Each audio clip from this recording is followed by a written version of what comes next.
அனைவருக்கும் வணக்கம். போன வீடியோவில் நம்ம வந்து சம்பளம் வாங்கியவுடன் இந்த விஷயத்தை பண்ணுங்க அப்படின்னு சொல்லி ஒரு ஃபார்முலா சொன்னோங்க. வாங்கினோன்னே என்ன பண்ணணும் அப்படின்னு சொல்லி சொன்னோம். அந்த வீடியோ பார்க்காதவங்க கீழே டிஸ்கிரிப்ஷனில் கண்டிப்பாக கொடுக்க மாட்டேங்க, ஏன்னா எனக்கு அதெல்லாம் பண்ண தெரியாது. நீங்கள் அந்த வீடியோவை போய் பார்த்துக்கோங்க.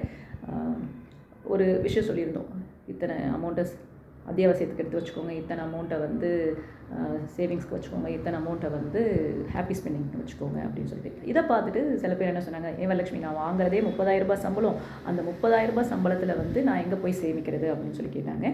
சிறுக கட்டி பெருக வாழ் அப்படின்னு ஒரு பழமொழி இருக்குது இல்லைங்களா. நீங்கள் வாங்குறது சம்பளம் 30,000 ரூபாய் இருந்தாலும் 28,000 ரூபாய் தான் என் சம்பளம், இது 2,000 ரூபாய் நான் சேமித்து தான் அடுத்த செலவே பண்ணுவேன் அப்படின்னு நீங்கள் நினச்சி செய்யணும்.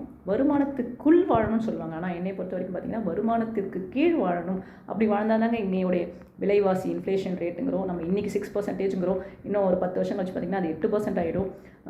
அந்த மாதிரிலாம் யோசித்து செலவு பண்ணணுங்க. அப்புறம் ஃபங்க்ஷன் அண்ட் ஃபார்ம்னு ஒன்று இருக்குதுங்க. இப்போ ஒரு எக்ஸாம்பிளுக்கு கார் பார்த்திங்கன்னா, ஒரு பென்ஸ் கார் 36 லட்சம், ஒரு தோராயமாக சொல்கிறேன். ஒரு மாருதி ஆல்டோ 10 அது வந்து 3.6 லட்சம் தோராயமாக சொல்கிறேங்க. எனக்கு வந்து கார் வேணும். நம்ம யோசிக்கணும், எனக்கு வந்து கார் வேணும் எதுக்கு? போக்குவரத்துக்கு, டிரான்ஸ்போர்ட்டுக்கு. ஆனால் 36 லட்சம் கொடுத்து ஒரு ஃபார்முக்காக வாங்கணுமா?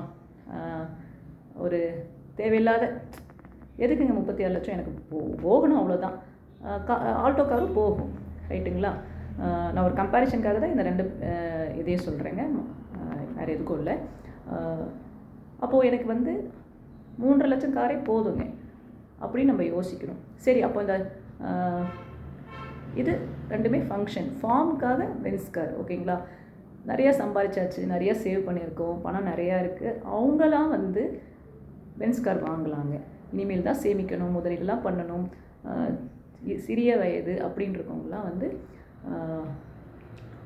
உங்களுக்கு இப்போதைக்கு ஆல்டோ கார் போதும். இங்கே பாருங்கள், நான் அது வந்து you should not take it offensive. நான் வந்து சொல்கிறது வந்து ஒரு கம்பேரிஷனுக்காக தான். ஃப்யூச்சரில் நீங்கள் வாங்குங்க, நிறைய சேர்த்ததுக்கப்புறம் வால்வோ காரே வாங்கலாங்க. பென்ஸ் காருங்க, வால்வோ கார் அதோட காசு தானுங்க அப்படின்னு நினைக்கிறேன். ஓகே, இங்கே ஒரு பாயிண்ட்டும் சொல்லிடுறேன். சரி வரலட்சுமி, இவ்வளோ சொல்லியே, நீ என்ன கார் வச்சுருக்கேன்னு கேட்டால், நாங்கள் வந்து ஹஸ்பண்ட் வந்து கல்யாணத்துக்கு முன்னாடியே ஒரு கார் வாங்கினாங்க.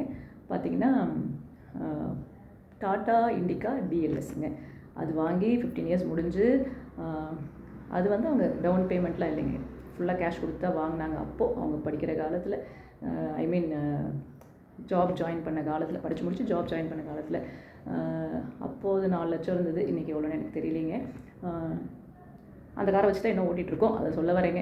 கிட்டத்தட்ட ஆல்மோஸ்ட் அதுக்கு ஒரு எஃப்சி முடிஞ்சு, திருப்பி எஃப்சியை ரெனியூ பண்ணி அதை அப்பப்போ பட்டி டிங்கரிங் பண்ணுவோம். இருந்தாலும் இப்போதைக்கு கார் தேவையில்லைன்னு வச்சுட்டு ஹஸ்பண்ட் அதை வச்சு ஓட்டிகிட்டு இருக்கிறாங்க. நான் கூட சொன்னேன் ரீசெண்டாக, 2 இயர்ஸ்க்கு முன்னாடியே சொன்னேன் வாங்கிக்கலாங்கண்ணா, சொல்லியே 2 இயர்ஸ் ஆச்சு, தேவைப்படும் போது வாங்கலாம், இப்போ என்ன அவசரம் அப்படின்னு சொல்லிட்டு சொல்லுவாங்கங்க.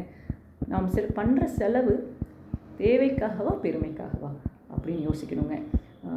நம்மளுக்கு கீழே வருமானம் உள்ளவங்க எத்தனையோ பேர் அதை வச்சு பேலன்ஸ் பண்ணி மேனேஜ் பண்ணுறாங்களே. நான் 30,000 ரூபாய் சம்பளம் வாங்குகிறேன், என்னோட கீழே 18,000 ரூபாய் வாங்குறவங்களும் சமாளிச்சுக்கிறாங்க, 20,000 ரூபாயும் வாங்குறவங்க சமாளிச்சுக்கிறாங்க. கடன் மட்டும் வாங்கக்கூடாதுங்க.